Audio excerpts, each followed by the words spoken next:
नमस्कार। Hindi dictation YouTube channel पर आप सभी का स्वागत है। रेडी हो जाइए 5 सेकंड में डिक्टेशन लिखने के लिए।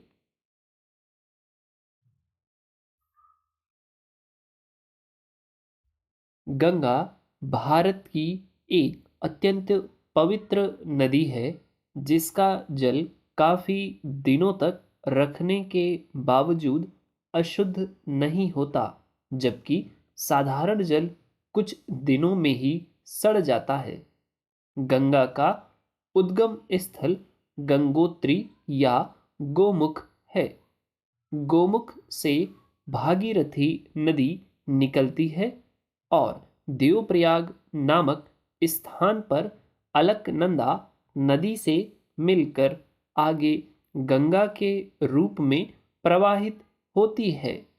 भागीरथी के देवप्रयाग तक आते आते इसमें कुछ चट्टानें घुल जाती हैं, जिससे इसके जल में ऐसी क्षमता पैदा हो जाती है जो उसके पानी को सड़ने नहीं देती। पैरा हर नदी के जल में कुछ खास तरह के पदार्थ घुले रहते हैं जो उसकी विशिष्ट जैविक संरचना के लिए उत्तरदायी होते हैं।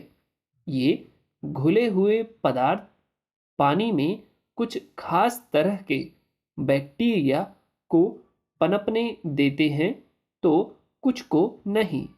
कुछ खास तरह के बैक्टीरिया ही पानी की सड़न के लिए उत्तरदायी होते हैं, तो कुछ पानी में सड़न पैदा करने वाले कीटाणुओं को रोकने में सहायक होते हैं।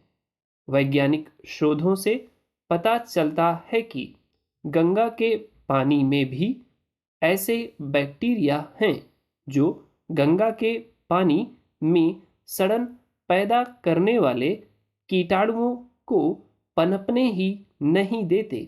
इसलिए गंगा का पानी काफी लंबे समय तक खराब नहीं होता और पवित्र माना जाता है।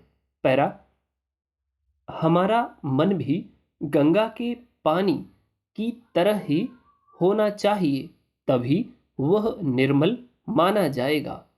जिस प्रकार पानी को सड़ने से रोकने के लिए उसमें उपयोगी बैक्टीरिया की उपस्थिति अनिवार्य है, उसी प्रकार मन में विचारों के प्रदूषण को रोकने के लिए सकारात्मक विचारों के निरंतर प्रवाह की भी आवश्यकता है।